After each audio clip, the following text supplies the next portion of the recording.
आपण आपल्या गाडीची सर्व्हिसिंग रेग्युलर करतो, मात्र आपल्या शरीराच्या सर्व्हिसिंगचं काय?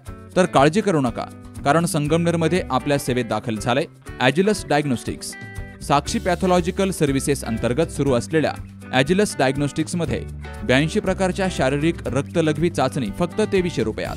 भारतातील विश्वसनीय नाव असलेल्या या डायग्नोस्टिक्समध्ये allergy test, thyroid test, cancer marker तसेच इतर ॲडव्हान्स टेस्टसाठी आजच संपर्क करा. Sakshi pathological services, Krishna pride, पहिला मजला, जठार हॉस्पिटल जवळ, ताजनेमाळा, संगमनेर. संपर्क 9822 26 35 63 आणि 88 30 16 14 08.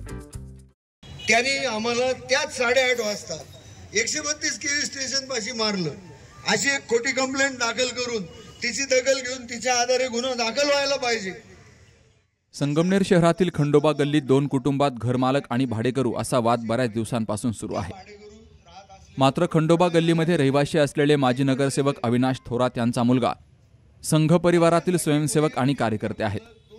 तर काही लोक संघ परिवारातील कार्यकर्त्यांवर होणाऱ्या खोट्या केसेस आणि सोशल मीडियावर होणारी व्यक्तिगत बदनामी करत असल्याचा आरोप संगमनेर शहरातील विविध हिंदुत्ववादी संघटनांनी केला. या आरोपांविरोधात संगमनेर शहर पोलीस ठाण्यावर हिंदुत्ववादी संघटनांनी मोर्चा काढला. गेली 4 दिवसांपासून यातील दुसऱ्या एका कुटुंबातील व्यक्तीनं संगमनेर शहर पोलीस ठाण्यामध्ये निवेदन दिलं होतं. मात्र माजी नगरसेवक असलेले अविनाश थोरात आणि त्यांच्या कुटुंबातील व्यक्तींवर चरित्र हननाचे आरोप केले जात असल्याचा दावा थोरात कुटुंबियांनी केलाय.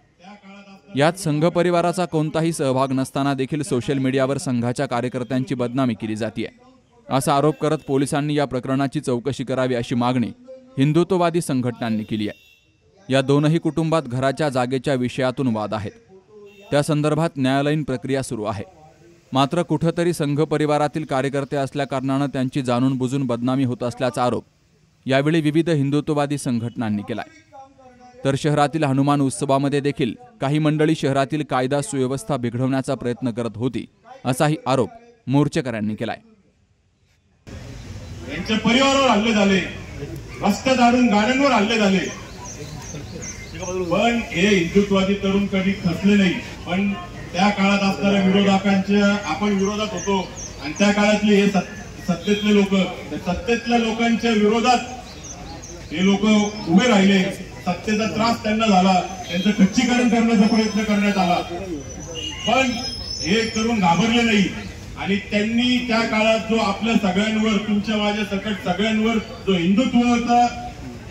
हिंदुत्व बिंबवलं आणि त्यांना ज्याची भीती होती हे लोक खच्चीकरण झाले नाही तर एक दिवस माझ्या खुर्चीला धोका लागेल, त्याचा 5, 15 ते 20 वर्षांनी तोच परिणाम त्यांना जो नको होता तो भोगायला लागला आणि त्यांची सत्ता गेली. याच गोष्टीची भीती आता परत वाटायला लागली. नवीन आपल्या संघाचे अनेक आयाम आहेत, त्या आयामात नवीन आयामात आपले हिंदू काम करतायत. कोणी एबीपीत करतंय, कोणी भाजपमध्ये करतंय, कोणी धर्मजागरण, हिंदू जागरण, अनेकशा संस्था आहेत आपल्या, त्याच्यात सगळे काम करतायत.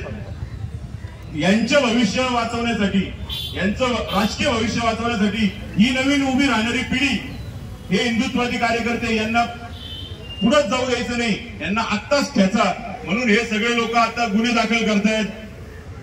जशी इलेक्शन झालंय, सत्ता पालट झालाय, सत्ता पालटल्यानंतर प्रत्येक सणामध्ये दुडगूस घालणं, खोट्या तक्रारी करणं, मिरवणुकांमध्ये वाद घालणं, असे प्रकार या सगळ्यांकडून होतोय. आणि याच्या मागे खोटे गुन्हे दाखल करण्यासाठी मी स्पष्ट आरोप करतो की या पदवीधर मतदारसंघाचे आमदार सत्यजित तांबे हेच कारणीभूत आहे आणि हेच या सगळ्यांना फूस घालतात. तर मी त्यांना स्पष्ट सांगू इच्छितो का या हिंदुत्ववादी तरुण माझ्या सकट ज्येष्ठांच्या आशीर्वादाने सत्यजित तांबे तुम्हाला आम्ही पुरून उरू आणि तुमचा हा मनसुबा हिंदुत्ववादी कार्यकर्त्यांना दाबायचा आम्ही पूर्ण होऊन देणार नाही हे स्पष्ट सांगतो. हा श्रावण मासातल्या पहिल्या दिवशी हा असा अपवित्र दिवस आहे असं म्हणलं तरी हरकत नाही आमच्यासाठी. हे प्रथमतः लक्षात घ्या, आपण हिंदू आहोत. जे घडलं ते हिंदूंकडून घडलेलं आहे आणि जी संघाची बदनामी करण्याचं काम या ठिकाणी चाललेलं आहे. वैयक्तिक लेवलवर काय असेल ते जसं तुम्ही मिटवावं, ते कोणत्याही संस्थेचं नाव घ्यायचं कोणाला काही कारण नाही. हा अपमान जे बोलले त्यांनाही कळालं पाहिजे की आपण अनेक वेळेला छत्रपतींच्या काळापासून पाहत आलेलो आहे. आई भवानी, परम पवित्र भगवा धर्म हे आपण सगळं ऐकत आलेलो आहे आणि हे काही लोक बोललेले सुद्धा आहे. परंतु स्वातंत्र्याच्या पूर्वीपासून आजच्या दिवसापर्यंत लागलेली कीड, आता ती कीड बऱ्यापैकी नाहीशी होत आलेली आहे. कीड जवळजवळ संपली आहे, पण दिवा ज्याप्रमाणे विस्ताला जास्त लागतो तसा आता ती गत आहे. ही लागलेली कीड आहे. ही कीड आता थोड्या दिवसात संपल, पण यापूर्वीचे 4-6 महिने आणि यानंतरचे 3-4 महिने सावधगिरी आपण सगळ्यांनी पाहिले पाहिजे. ज्यांनी बोलले त्यांना हे कळालं पाहिजे की संघ काय आहे. संघ ही व्यक्ती नाही. संघ म्हणजे परमपवित्र भगवा ध्वज, आणि त्या ध्वजाला वंदन करून संघ आपलं कार्य करीत असतो. संघामध्ये व्यक्ती कोणी पूजक नाही. संघाचे महत्व हे पहिल्यांदा लक्षात घेतलं पाहिजे. हा अपमान संघाचा नसून हा भगवा ध्वजाचा अपमान हिंदूंनी केलेला आहे, हे प्रथमतः लक्षात घ्या. त्यामुळे संघ ज्याला मानतो तो भगवा ध्वज आपल्याला पवित्र आहे. कुठेही गेलं तरी पहिला भगवा ध्वज आपला वर असतो आणि तेव्हा असलाच पाहिजे. तो होताही आजही आहे आणि आणखी उंच शिखरावरती तो सुद्धा आता काही काळात पोहोचून राहील. संगमनेरामध्ये सुद्धा हे घडलेलं आहे, याचा निश्चितपणे निषेध आहे. की केसेस झाल्या, अटक होण्याची शक्यता आहे. पोलीस स्टेशनला हेलपाटे मारायला लागले, कोर्टात हेलपाटे मारायला लागले, तर ठामपणाने वैचारिक भूमिकेने काम करणारे कार्यकर्ते हे कुठेतरी खचतील, हे माघार घेतील, हे कुठेतरी घरात बसतील आणि आपला मार्ग मोकळा होईल.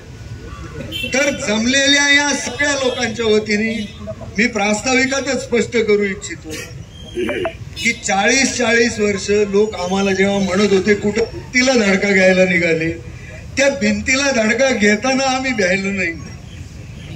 तर आज भिंत आमची आहे,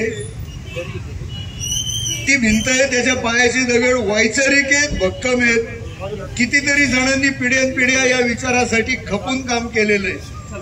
आणि मग आता त्या पार्श्वभूमीवर तुम्ही कोणाला तरी मोहरे करून पुढे करून खोट्या केसेस केल्या, त्याच्यासाठी राजकीय दबाव आणले, त्याच्यासाठी फोन केले, त्याच्यासाठी स्वतः मुख्यमंत्र्यांबरोबर मिळून फोटो काढून दबाव आणण्याचे प्रयत्न केले, तरी त्याला हे कार्यकर्ते भीक घालणार नाही.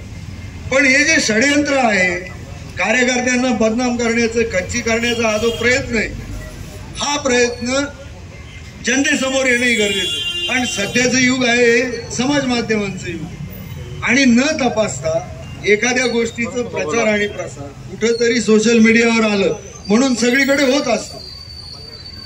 हा अपप्रचार आहे, याला आधार नाही, हे कायदेशीर नाही, हे जनतेला कळावं यासाठी एक अधिकृत निवेदन देऊन या षडयंत्राचे खरे करते करवते आहेत त्यांना उघड करण्यासाठी आपण सगळे इथे जमले. भाजपचा पदाधिकारी कसं करतो, विश्व हिंदू परिषदेचा कार्यकर्ता कसं करणारा आहे, म्हणजे धर्मजागरणाचं काम करणाऱ्या एका कार्यकर्त्याला त्याच्या वैयक्तिक आयुष्यातले काही फोटो सोशल मीडियावर टाकून ब्लॅकमेल करण्याचे प्रयोग केले. आणि या ब्लॅकमेलिंगच्या मागे याच्यातलीच काही मंडळी होती. शेकडो वर्षाची परंपरा असलेल्या रथोत्सवामध्ये अडमुठेपणा करून तो खोळंबला कसा जाईल हे पाहणाऱ्यांवर केसेस दाखल झाल्या. तर तिथं हजर नसलेल्या लोकांवरती क्रॉस कंप्लेंट, 5-5 पोलीस व्हिडिओ शूटिंगच्या कॅमेऱ्यात ती माणसं दिसत नाही, त्यांची नावं लिहून फिर्यादी देण्यापर्यंत यांची मदत घेतली. हे आता घडवून संघटना म्हणून तुम्ही कोणावर आरोप करणार असाल तर त्याचे समोर यायचं आणि पुरावे द्यायचे. संघ स्वयंसेवक, विश्व हिंदू परिषदेचा, धर्मजागरणचा, बजरंग दलाचा कार्यकर्ता, भारतीय जनता पक्षाचा कार्यकर्ता, छात्र संघटन, विद्यार्थी परिषदेचा कार्यकर्ता त्याच्या स्वतःच्या फील्डमध्ये काम करतात. त्याशिवाय त्याला वैयक्तिक आयुष्य, जे वैयक्तिक आयुष्य तो कायदेशीर मार्गाने जगतो, त्याचे उपलब्ध जे मार्ग आहेत ते कायदेशीर पद्धतीने तो फॉलो करतो. त्या फॉलो करण्याला तुम्ही गुंडगिरी म्हणत असाल तर तुम्ही काय काय गुंडगिरी केली याचा 40 वर्षाचा पाडा आहे. सर बोलतील, वास्तविकात एवढंच सांगतो, इथून पुढं हे राष्ट्रीय स्वयंसेवक संघाचं नाव घेऊन आरोप करण्याचा कोणी प्रयत्न केला तर ते खपवून घेतलं जाणार नाही. 1925 पासून जी संघ राष्ट्रीय स्वयंसेवक संघाची जी स्थापना झाली तेव्हापासून संघाचे खच्चीकरण कसे करता येईल, संघावर अनेक वेळा बंदी कशी आणता येईल याचे अतोनात प्रयत्न काँग्रेसकडनं करण्यात आले आणि तेच प्रयत्न आज संगमनेरमध्ये देखील करण्यात येत आहेत। संगमनेरमध्ये आपले परिवारातले संघ परिवारातले ज्या काही संघटना आहेत त्यांच्या कार्यकर्त्यांवर त्यांच्या पदाधिकाऱ्यांवर वेगवेगळे गुन्हे दाखल करून खोटे गुन्हे दाखल करून त्यांना कसे अडकवण्यात येईल हा प्रयत्न सुरू आहे। आणि भारतीय जनता पक्षाच्या वतीने आज संघ परिवारातलाच एक सदस्य भारतीय जनता पक्ष त्यांच्या वतीने मी या सगळ्या गोष्टीचा जाहीर निषेध या ठिकाणी करते। आमचा उत्तर प्रदेशातल्या योगी असतील मोदी असतील सगळे संघाचे कार्यकर्ते आहेत, त्यांनी प्रचारक म्हणून अनेक वर्ष काम केलंय आणि पूर्वी आम्हाला वाचवणारं कोणी नसतं। आता या ठिकाणी तुम्हारे घर के सामने हमारा घर खडा है आणि याचं काही लोकांना दुःख होतंय, काही लोकांना वैषम्य वाटतंय। ही वस्तुस्थिती आपण समजावून घ्या। आज हिंदू समाज अनेक पद्धतीनं हिंदूंच्याकडूनच मोठ्या प्रमाणावरती हिंदू समाजाला मोठ्या प्रमाणावरती या ठिकाणी विरोध आहे। आमची मंदिरं बघा काय अवस्था आहे त्या मंदिरांमध्ये। आमची मंदिरं जुगारीचे अड्डे झालेत। आमच्याकडचं इंदिरानगरचं एक मंदिर आहे, हा जुगारीचा अड्डा झालाय। हे जेव्हा सांगायला गेलो तेव्हा माझ्यावर तलवारीनं वार करण्याचा प्रयत्न झाला। कोणाचं मशिदीमध्ये जाऊन जुगार नाही खेळू शकत, चर्चमध्ये जाऊन जुगार खेळू शकत नाही, गुरुद्वारात जुगार खेळू शकत नाही। आमच्या मंदिरामध्ये मात्र जुगार चालते, गांजा चालतो, दारू चालते। हे सगळं हिंदू समाज कसा सहन करतो? म्हणून बाकीचे आमचे शत्रू काय असतील ते असू द्या, परंतु आमचा शत्रू जो आमचाच माणूस आहे त्याच्या विरोधामध्ये आपल्याला उभं राहिलं पाहिजे। या संगमनेरमध्ये ड्रग्जचा मोठ्या प्रमाणामध्ये व्यापार होतोय। नीट आपण लक्षात घ्या, सगळे पोलीस स्टेशन ऐकताय। या संगमनेरमध्ये मोठ्या प्रमाणामध्ये ड्रग्जचा व्यापार होतोय आणि या ड्रग्जच्या व्यापारामध्ये काही पुढारी मंडळी अडकलेली आहेत, काही त्यांचे कार्यकर्ते अडकलेले आहेत। याचा बंदोबस्त जो आहे तो बंदोबस्त जर पोलीस करणार नसतील तर आपल्याला तो बंदोबस्त करावा लागेल आणि संघाच्या पाठीमागे कोणी लागू नये। 100 वर्षाचा काळ आहे, 100 वर्षामध्ये आम्ही खूप सहन केलंय। या देशाची फाळणी झाली त्यावेळेला संघाचे अनेक प्रचारक त्या ठिकाणी हिंदूंना वाचवण्याकरता बळी गेलेले आहेत। आणीबाणीच्या काळामध्ये अनेक घरं उद्ध्वस्त झालेली आहेत आणि अशा परिस्थितीमध्ये जर संघाला कोणी बोट लावित असेल तर ते बोट कापण्याची ताकद या संघामध्ये आहे, हे आपण नीट समजावून घ्या। आणि म्हणून आपल्या सर्वांना एक सांगायचं आहे की आपण हिंदू म्हणून आमच्याकडे काय आहे, हिंदू म्हणून आमची ओळख काय आहे, आमची मंदिरांची अवस्था काय, आमचे सण जे होतात त्या सणांच्या मध्ये कोणी आडवे येतात। या ठिकाणी गोहत्या मोठ्या प्रमाणावरती होते आणि ही गोहत्या आम्ही थांबवू शकत नाही। कायदा झाला तरी याची कारणं काय आहेत ते आपण समजून घ्या। या गोहत्येमधून काही पुढाऱ्यांना पैसा मिळतोय का? या गोहत्यामधून काही पुढाऱ्यांचे दलाल आहेत, त्या दलालांना पैसा मिळतोय का? याचा विचार आपण केला पाहिजे। एवढ्या वर्ष गोहत्या चालू आहे, परंतु या गोहत्याच्या संदर्भामध्ये पकडलेल्या कुठल्याही माणसाला मोकोका लागला नाही, कुठलाही माणूस तुरुंगामध्ये गेला नाही। एवढी धातुरमातूर केस होते आणि नंतर तो मनुष्य परत दुसऱ्या गोहत्याचा करण्यासाठी तो मोकळा होतोय। या सगळ्या गोष्टींचा विचार तुम्ही आम्ही सगळ्यांनी करण्याची गरज आहे।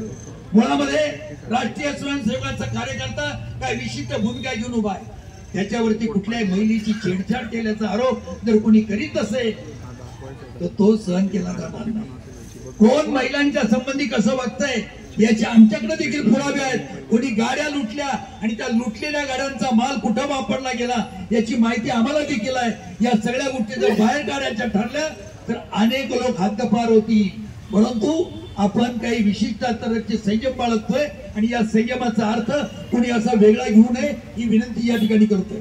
आपण आज मोठ्या संख्येने जमा झालात। कुठल्याही कार्यकर्त्याला, कुठल्याही संघटनेच्या कार्यकर्त्याला जर या ठिकाणी कोणी त्रास देण्याचा प्रयत्न केला तर त्याच्या विरोधामध्ये आपण एकत्रितपणानं या ठिकाणी लढा दिला पाहिजे। संघाच्या ज्या विविध क्षेत्राच्या संस्था आहेत, मग विश्व हिंदू परिषद असेल किंवा धर्मजागरण संस्था असेल, बजरंग दल असेल, या सगळ्यांच्या पाठीमागे ताकदीनं आपण उभं राहिलं पाहिजे।